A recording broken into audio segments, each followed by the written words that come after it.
మీ collector అయిన తర్వాత chief minister ఎవరెవరుగా ఉన్నారు అసలు? స్టార్టింగ్ అప్పుడు మీరు కలెక్టర్గా అంజయ్య గారి దగ్గర నుంచి నేను చేరాక ఈ రాష్ట్రంలో కలెక్టర్గా కదా అప్పటికి ఇక రాష్ట్రంలో చేరిన తర్వాత అంజయ్య గారి దగ్గర నుంచి 1995 దాకా అందరు ముఖ్యమంత్రులు చూశాను, అన్ని పార్టీల ముఖ్యమంత్రులు. అంజయ్య గారిలో ఏంటంటే ఎంపతి అంటాం, ఆయన కష్టం నుంచి వచ్చిన మనిషి, ఒక కార్మికుడి నుంచి. ఆయన పెద్దగా చదువుకున్నవాడు కాకపోవచ్చు కానీ ఇంగిత జ్ఞానం, కామన్ సెన్స్ ఉంది, ఎంపతి. సామాన్యుడి కష్టం వస్తే నాకు చెప్పారు, నాకు వ్యక్తిగతంగా అనుభవం లేక నేను కలిశాను కానీ పెద్దగా 2-3 సార్లు కలిశాను, కేంద్ర మంత్రిగా కలిశాను, రాష్ట్రంలో ముఖ్యమంత్రిగా కలిశాను. కానీ ఆయనతో సన్నిహితంగా పనిచేసిన వాళ్ళు చెప్తారు, ఎవరికన్నా కష్టం వస్తే ఆయన వచ్చి అధికారులను వేడుకున్నాడు, చూడవే పాపం కష్టంలో ఉన్నాడు, ఏది చేసి పెట్టి కరిగిపోయేవాళ్ళు అధికారులు. అంజయ్ గారి తర్వాత మన భవన వెంకటరామరెడ్డి గారు, భవన వెంకటరామ గారు, ఆయన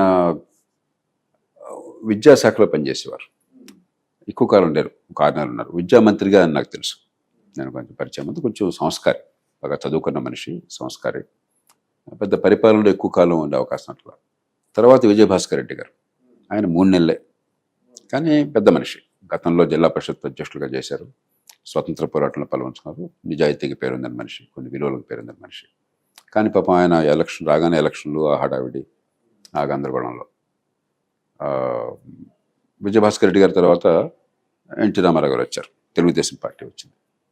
ఎన్టీ రామారావు గారు చెప్పక్కర్లేదు, అందరికీ తెలుసు ఆయన పద్ధతి, ఆయన ఎంత దృఢ సంకల్పం ఉంటుందో అంత మెత్తటి మనస్సు ఉంది.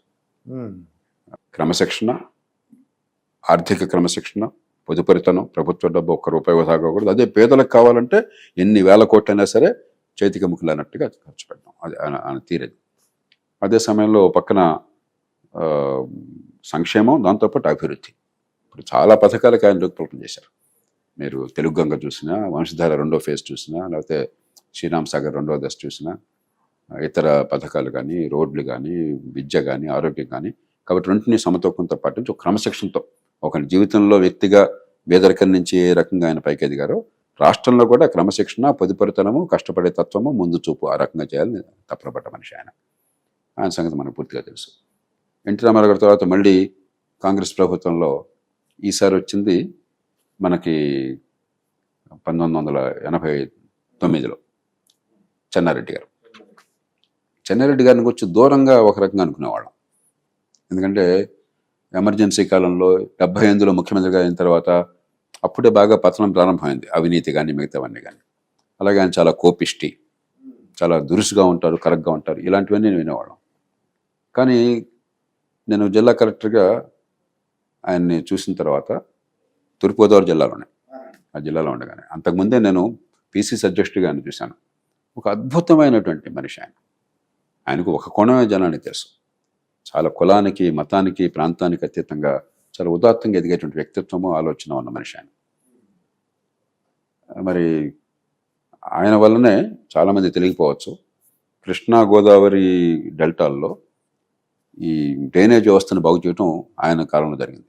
నేను తూర్పుగోదావరి జిల్లా కలెక్టర్గా ఉండగా 1989 జూలై 13వ తేదీ అనుకుంటాను, పెద్ద తుఫాన్ వచ్చి 4.5 లక్షల ఎకరాల భూమి అంతా మునిగిపోయింది. మొట్టమొదటిసారిగా డెల్టాలో మళ్ళీ 2వ పంట వేయించాను నేను. మొదటి పంట తుఫాన్లో పోయినా కూడా మళ్ళీ నాట్లు వేయించాను. దానికోసం చెప్పని దేశం నలుమూలల నుంచి నేను నారుమడి తెప్పించేసి రైతులకి ఇచ్చి, ఇంకేం ఆదగొద్దాయా మీరేం భిక్షకులు కాదు, గవర్నమెంట్ ఏం దానం చేసేది కాదు, ఇది తీసుకుని మీరు పంట వేసేయండి అని చెప్పంటే బ్రహ్మాండంగా వేశారు, బ్రహ్మాండంగా పండింది నా అదృష్టం కొద్ది. ఆ ప్రభుత్వం ఇవి అలాంటి పథకం లేదు, ఎలా ఖర్చు పెట్టారు అడిగి, మీ ఇష్టమయ్యా, నీ ప్రజలకి ఇది అవసరం చేశాను, మీరు చేసేది చేసుకోండి అన్నాను. చివరికి వాళ్ళే రాటిఫై చేశారు. ఆ తర్వాత నేను కొంచెం గట్టిగా పూనుకుని రైతులందరినీ కూడా ప్రేరేపించి ఆ డ్రైనేజ్కున్న అడ్డంకులు తొలగించాను ఉన్నంతలో. ఎందుకంటే రైతులే పాపం ఇంకో 4 సెంట్లు ఆక్రమించుకుంటే పంట పండించుకోవచ్చు అని డ్రైన్లను ఆక్రమించుకున్నారు. అవన్నీ తీసి కొంత పొడికలు దించాం. అప్పుడు నేను ఒక పథకం తయారు చేశాను, కృష్ణా గోదావరి డెల్టాల్లో డ్రైనేజ్ వ్యవస్థను శాశ్వతంగా మరమ్మతు చేయడం కోసం ఒక పథకం తయారు చేశాం. 2 సార్లు ఆయన అధికారంలో ఉన్నప్పుడు దురదృష్టం కొద్దీ ఢిల్లీలో వాళ్ళ పార్టీ అధికారం లేదు, బాధ్యత అంతా 8 మంది మోపారు, డబ్బులు వసూలు కానీ మిగతా కానీ. రెండోది, ఈయన బాగా గట్టి నాయకుడు కాబట్టి ఈయనంటే వాళ్ళకి ఎప్పుడు అభద్రత, భయం, అవకాశం దొరకగానే ఆయన తీసేవాడు. 2 సార్లు తీశారు అట్లాగే. తర్వాత చెన్నారెడ్డి గారు పోయిన తర్వాత 1990లో అనుకుంటాను, మన నెల్లూరు జిల్లా ఆయన జనార్దన్ రెడ్డి గారు, నిజరమల్లి జనార్దన్ రెడ్డి గారు ఆయన నాకు బాగా ఆప్తుడు. జనార్దన్ రెడ్డి గారు ఏమిటి, 2 గొప్ప విషయాలు ఆయనలో. ఒకటేమో ఆఫీసర్లతో అందరితో చాలా ఆప్యాయంగా ఉండి పని చేస్తున్నవాడు. చాలా ఆయన అందరితో ఫస్ట్ నేమ్. ఆయన బలవంతం ఏంటంటే చీఫ్ మినిస్టర్ అయ్యి ఉండి కూడా అధికారులతో బాగా చనువు, ప్రేమ, ఆయన సంబంధాలన్నీ అధికారులతో ఉండే. జనార్దన్ రెడ్డి గారి తర్వాత మళ్ళీ విజయభాస్కర్ రెడ్డి గారు వచ్చారు.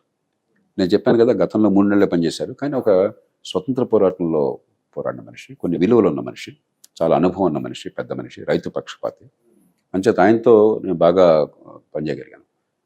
కానీ వివిధ కారణాల వల్ల పాప ఆయనకి ఏంటంటే ఎంత మంచితనం ఉందో అంత అమాయకత్వం కూడా ఉంది. ఎవరో చెవుల్లో నూరు పోసి ఏదో చేసేసరికి కొంతకాలం కొన్ని విషయాల్లో మనస్పర్ధలు వచ్చినాయి. నేను ఆ కారణంగా ఇంకా నా వల్ల సంస్థకి అన్యాయం జరగకూడదని చెప్పి నేనే అక్కడి నుంచి తప్పుకున్నాను. ఆ తర్వాత మళ్ళీ ఎన్టీ రామారావు గారు వచ్చారు.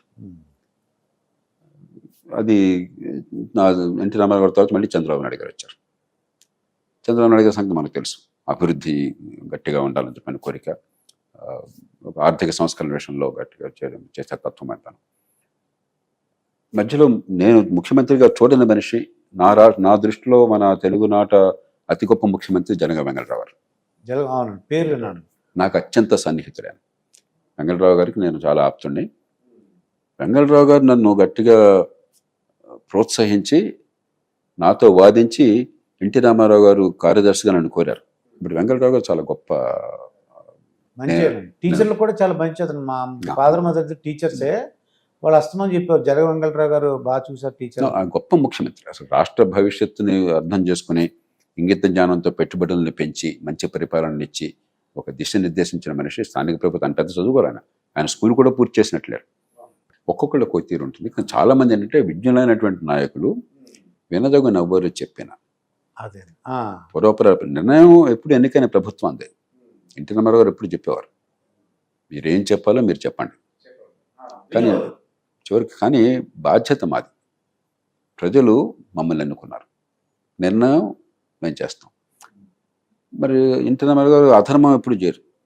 కాబట్టి ఏం చేసినా చట్టబద్ధంగా ధర్మంగా చేస్తాం. ఒకసారి చేశాక నిర్ణయం జరిగాక గోతులు తవ్వబోకండి, ఇక దాన్ని అమలు చేసే బాధ్యత మీద. అది ఎప్పుడు ఆయన సిద్ధాంతం. అలాగే అధికారులు ఎవరన్నా సార్ రాజకీయంగా కొంచెం ఇబ్బంది ఉంటుందంటే, రాజకీయం మీకెందుకు, రాజకీయం మేము చూసుకుంటాం, ప్రజలకు మంచిదంటే చెప్పండి, మీరు అనవసరం రాజకీయాలు మాట్లాడబోకండి. అంత ధైర్యం ఉండేది. మామూలుగా రాజకీయంలో ఉన్న వాళ్ళు కూడా స్వామి భక్తి ఎక్కువ చూపెట్టేసి రాజభక్తి చూపెట్టి పొలిటికల్గా ఇబ్బంది అవుతుంది సార్ అని చెప్తారు. అని ఎప్పుడు చెప్పాడు, పొలిటికల్ మీకెందుకు, అసలు ప్రజలకు మంచిదే కదా, రాష్ట్రానికి మంచిదే కదా, దేశానికి మంచిదే కదా, మీ బాధ్యత అది, రాజకీయం చూసుకున్న బాధ్యత నాదని చెప్పాను. ఆయన చాలా ధీశాలి. సుబ్రహ్మణ్యం గారు చెప్పిన విషయం ఏంటంటే, ఈ జగన్మోహన్ రెడ్డి గారి గురించి ఇలా చెప్పారు, ఇంకా టాపిక్ అయిపోయింది, ఇంకో టాపిక్ చెప్పారట. చంద్రబాబు నాయుడు గారు ఇంకా చెప్పు ఇంకేమైనా అడిగారట ఆయన అని చెప్పారు.